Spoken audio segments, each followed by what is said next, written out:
Hello students, आप सभी विद्यार्थियों का आज की अपनी ऑनलाइन एजुकेशन की क्लास में स्वागत है।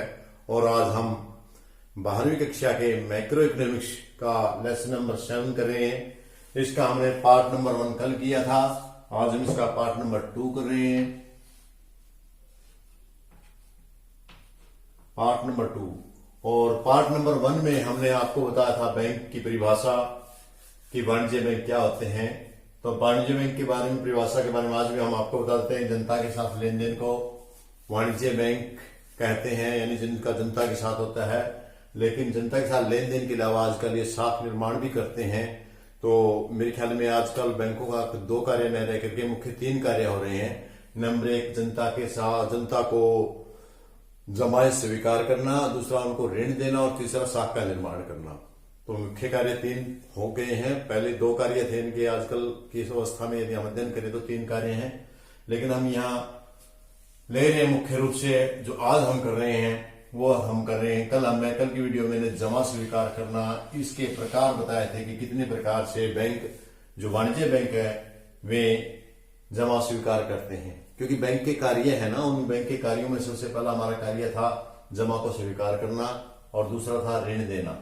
तो जमा का मुख्य कार्य की बात कर रहे हैं तो मुख्य कारण जमा स्वीकार करने के बारे में मैंने कल आपको बताया था कि इसका RD, FD, current account, Homesafe account आदि के जरिए लोगों का पैसा बैंक में जमा होता रहता है। ये उसका पहला कार्य था। अब हम जो दूसरा कार्य है ऋण देना, इसकी बात करते हैं। कल पहला कार्य था, दूसरा ऋण का देना। तो ऋण है, ऋण हमारा कितने प्रकार से बैंक लोगों को ऋण देता है, क्योंकि जो पैसा लेता है वो देता भी है। तो उसके सबसे पहला कारण है नगद साख। नगद रूप में भी लोगों को पैसा देता है, ऋण देता है बैंक। तो कैसे देता है कि नगद साख, इसके अंतर्गत ऋणी को एक निश्चित जमानत के आधार पर एक निश्चित राशि निकालने का अधिकार दे दिया जाता है।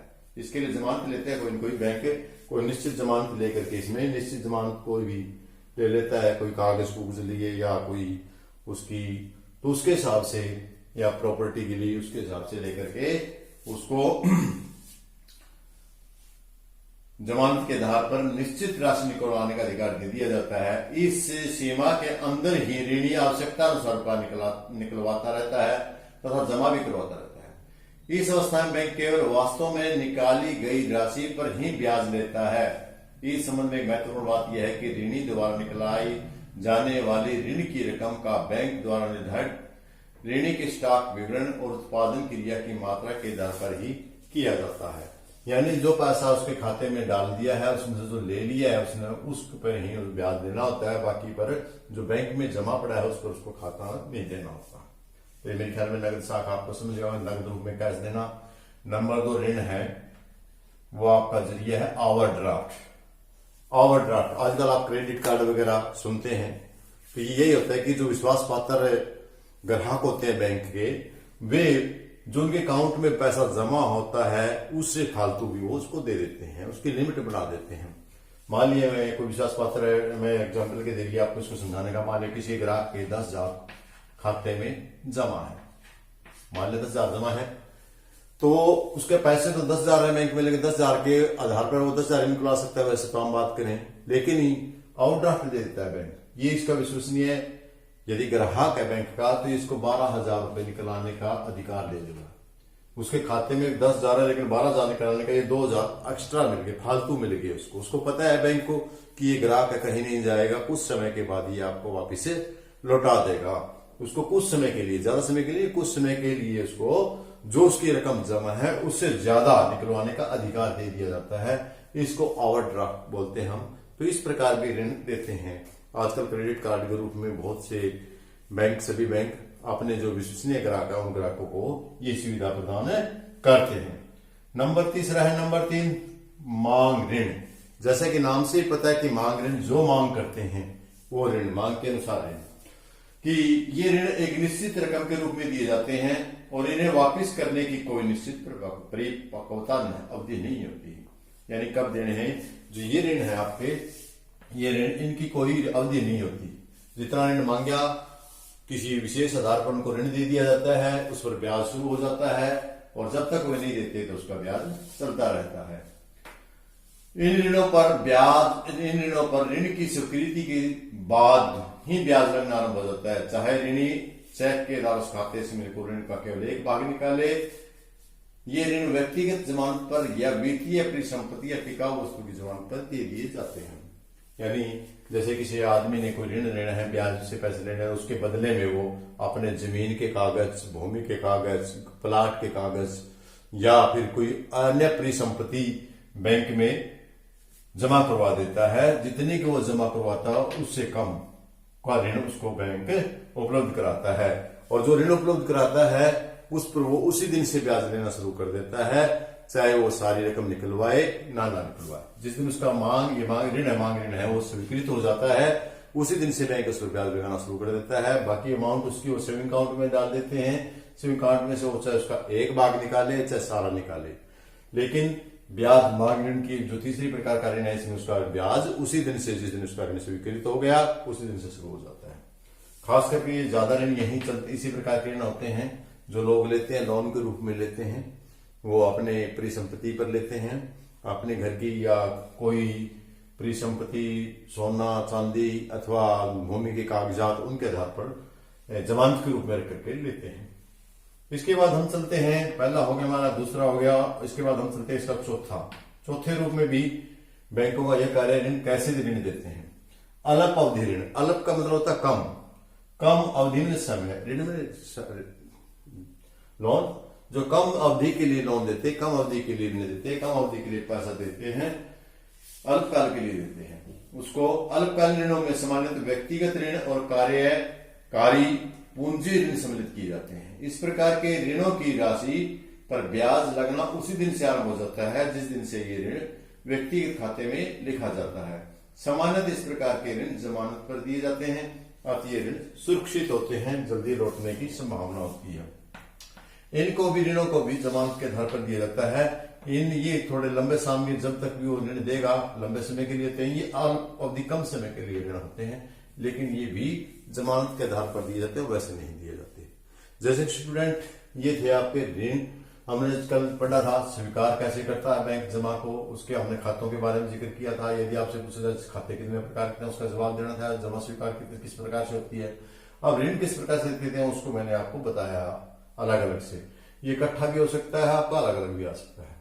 तो इसके बाद जो हमने बैंकों की बात बताई थी, आपको पहले ही बताया था कि बैंक आजकल 2 की बजाय 3 प्रकार के कार्य करते हैं। मुख्य कार्य 3 प्रकार के हैं। मैंने एक बताया था आपको, पहला बताया था जनता का जमा स्वीकार करना, दूसरा होता है ऋण देना, और तीसरा साख का निर्माण करना। तो आपने ध्यान देना, तीसरा साख का निर्माण क्या है। साख का निर्माण,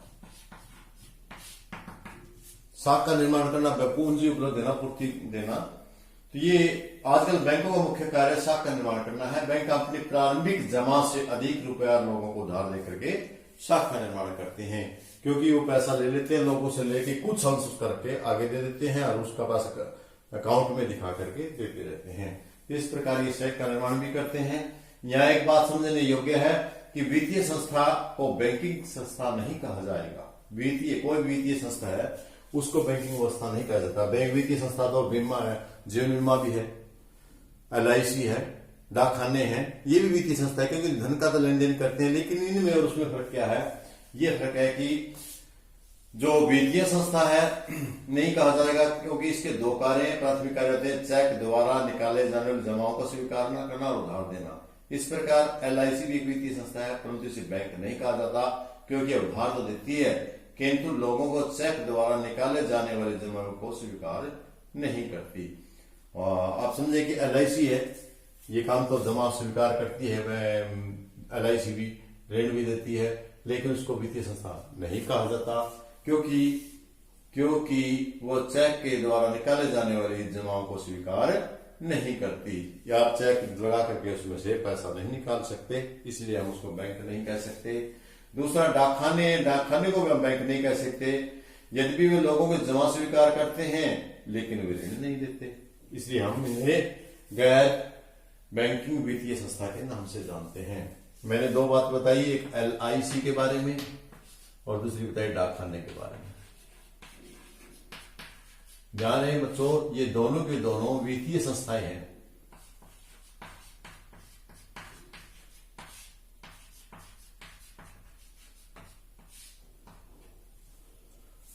लेकिन वित्तीय संस्थाएं, लेकिन गैर बैंकिंग वित्तीय संस्थाएं हैं। ये इनको हम बैंक नहीं कह सकते। दोनों के बारे में मैंने बताया था, क्योंकि ये चेक के द्वारा भुगतान नहीं कर सकती, और ये जो ये डाकखाने हैं ये ऋण नहीं देते, सिर्फ जमा ही स्वीकार करते हैं।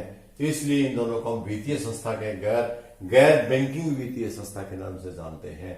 तो इस बात ध्यान रखना, कई बार आपसे छोटा प्रश्न पूछ लिया जाए क्या LIC बैंकिंग संस्था है, तो आपने बताना नहीं, ये बैंकिंग संस्था न होकर के गैर बैंकिंग वित्तीय संस्था है। तो मेरे ख्याल में इसे आप लोगों को अच्छे से समझ में आया होगा, और कोशिश करना है आपने कि इसको अच्छे से समझें। और कल हम बात करेंगे आगे का टॉपिक के बारे में, जो हमारा गौण कार्य है। इसके जो नंबर 1 का हमारा क्लियर हो चुका। कल वाले वीडियो में, आज की वीडियो में हमारे मुख्य कार्य क्लियर हो चुके। अब हम कल की वीडियो में करेंगे गौण कार्य। मेरे ख्याल में आज काफी है, ज्यादा हो जाएगा आप लोगों के लिए, इतना ही कर लें। तो करते रहें, पढ़ते रहें, बढ़ते रहें और सफलता हासिल करते रहें। धन्यवाद आप सभी का। जय हिंद।